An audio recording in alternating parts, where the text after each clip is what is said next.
What's up, everybody? Welcome to Podcast Now. I'm Alex, and in this video, I want to talk about Clair Obscur Expedition 33 and the chances for DLC. Now, I'm a big fan of this idea. I love the idea, and I like the chances based off what we're going to talk about. We're going to go into a little bit of what I think that they could actually do. Now, just a couple, points I want to make before we get too far in.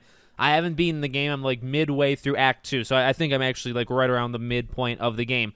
So they don't spoil anything, so I'm not going to spoil anything. But I can tell you already, and I'm sure people that have played it, I mean, I want sequels, I want prequels, even without even knowing the ending of this game. I want more from this universe, and again, it seems like the odds are good. So the lead writer was, I believe, on Instagram, and she was taking questions, and people were asking her about DLC or even basically a sequel or like plans to see other expeditions, okay? And she says, nothing concrete that I can say at the moment. We're honestly still trying to process everything that's happening. It's been a lot to take in. We've always said if there's a strong desire from the players that we would love to do something more, and based on the responses so far, I'd say the chances are good. So that was specifically to a question about DLC, hence the kind of articles that are being written in these type of videos of like DLC being possible. Chances are good, and she's specifically talking about like a DLC question. So, honestly,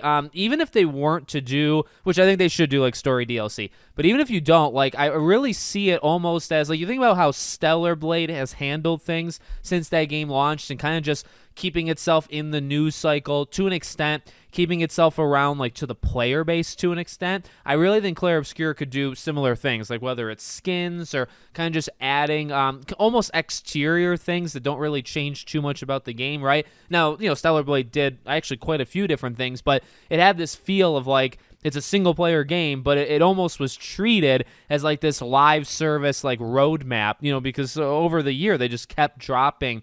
And there's been a few games. It's not just Stellar Blade, but that one kind of comes to mind for some reason for me.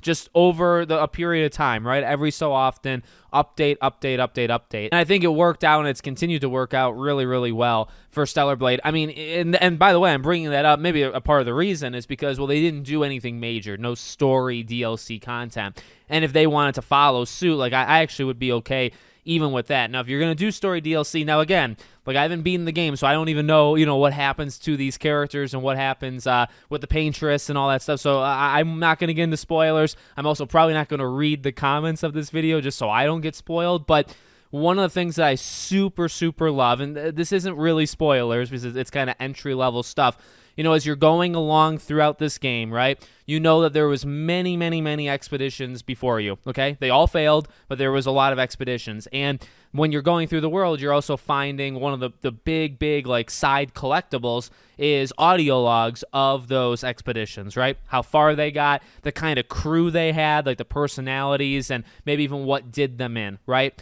Ever since seeing like the first one, I said, oh my dear God, again, not knowing, and I'm not going to read comments, so I'm not going to know either, not knowing how this game ends. If it ends like perfectly, finished where like you can't continue forward with this story, honestly, you could very easily tell like 50 prequels because, and I'll tell you this, I really think of it almost like a Rogue One situation, Star Wars, right?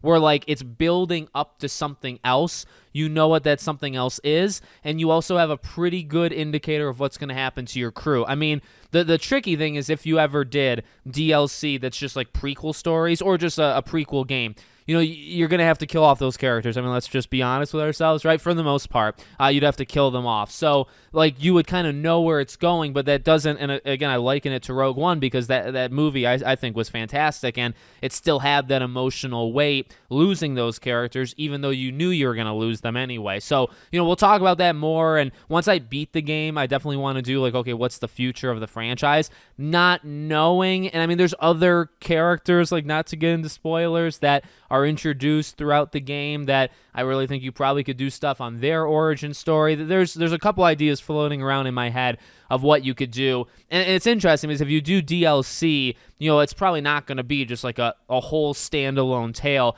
You probably would just pick one of these characters and do some sort of spin-off thing with them, which is also cool, very cool, and something I would sign up for, but not what we just talked about, right? So just continue to make more of this game, please. If you want to grow the studio, also do that. But you know what? don't feel pressured. Don't bow down. Because that's how we got a game like this, by the way, was just people that were kind of willing to do whatever, and because of their situation, they were given the okay to do whatever, right? That's what I want to see from this studio and from this franchise going forward. So again, I'll talk more about the future of Expedition 33 once I beat it, which hopefully is going to be very soon, by the way. So let me know what you guys think in the comments. Make sure, as always, you're subscribed to the channel, bell icon turned on. I hope to see you all on the next one.